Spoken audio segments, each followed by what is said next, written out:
অভূতপূর্ব সাড়া পাচ্ছি এবং যত দিন গিয়েছে তত আরও বেশি সাড়া আসছে। এখানে যেমন অনেকে অনেক দূর থেকে চলে আসছেন, যখন জেনেছেন যে আমি এখানে থাকবো এই সময়টাতে অনেক আগে থেকে এসে অপেক্ষা করছিলেন। এই যে নিজের থেকে ভালোবাসা, শুভকামনা, শুভেচ্ছা জানানো, আমরা যেই নতুন ধারার প্রচারণা করছি সেটার পক্ষেই মানুষ রায় দিচ্ছেন, শুভকামনা জানাচ্ছেন। আপনি জানেন যে আমরা ঢাকা ৯-এ চেষ্টা করেছি যে একটু ভিন্ন ধর্মী প্রচারণা করতে। আমি ফুটবল মার্কা নিয়ে স্বতন্ত্র প্রার্থী হিসেবে প্রতিদ্বন্দ্বিতা করছি, তো সেখানে চ্যালেঞ্জ আছে অবশ্যই। আমাদের মার্কাটা নতুন, কিন্তু এটাও আপনাদের মাধ্যমে, তারপর আত্মীয় স্বজনের মাধ্যমে, প্রিন্ট মিডিয়ার মাধ্যমে, ফেসবুকের মাধ্যমে অনেকে জেনে নিচ্ছেন এবং এটা নিয়ে উচ্ছ্বাস প্রকাশ করছেন।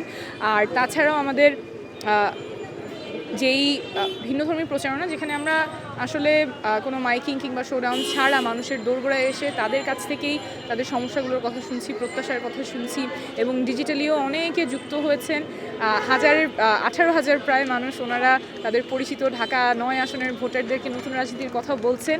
আমার মনে হয় এই যে স্বতঃস্ফূর্তভাবে দেশের বিভিন্ন প্রান্ত থেকে এসে ভলান্টিয়ারিং করছেন, দেশের বিভিন্ন প্রান্ত থেকে তাদের পরিচিত মানুষকে জানাচ্ছেন, নতুন রাজনীতির কথা বলছেন, বিদেশ থেকে জানাচ্ছেন, এই যে স্বতঃস্ফূর্তভাবে মানুষ মোবিলাইজ করছেন, এটা আমাদের নতুন রাজনীতির পক্ষে অনেক অনেক ইতিবাচক। এবং আমার দৃঢ় বিশ্বাস 12 তারিখ ঢাকা ৯ আসন থেকে আমরা প্রমাণ করব নতুন ধারার রাজনীতি এবং কোটি টাকা ছাড়াও নির্বাচনে জিতে আসা সম্ভব। আমি যখন প্রবাসে ছিলাম তখন আমি চেষ্টা করেছি আমার জায়গা থেকে যতখানি সম্ভব আমার দেশের মানুষের জন্য কাজ করতে। করোনা মহামারীর সময় আমার জায়গা থেকে আমি ছোটো ছোটো ভিডিও তৈরি করার চেষ্টা করছি, সেটা কোটি কোটি মানুষ ভালোবাসা জানিয়েছেন, উপকার এসেছে সেটা বলছেন। একটু আগেও যেমন একজন আপা বলে গেলেন ওনার ছোটো বাচ্চা, ওনার গর্ভধারণের সময় আমাদের সহায় প্রেগনেন্সি অ্যাপটা ব্যবহার করছেন। প্রতিদিন এমন অনেক মানুষের সাথে দেখা হয় যারা আমাদের স্বাস্থ্য তথ্য থেকে উপকৃত হয়েছেন। তো আসলে কানেক্টেড থাকা হয়েছে এবং যেহেতু স্বাস্থ্যটা কিন্তু শুধুমাত্র স্বাস্থ্যে আটকে থাকে না, এখানে আমাদের সমাজে যে বিভিন্ন অসঙ্গতিগুলো আছে, ইনইকুয়ালিটিগুলো আছে, সেগুলো স্বাস্থ্যে গিয়ে প্রতিফলিত হয়।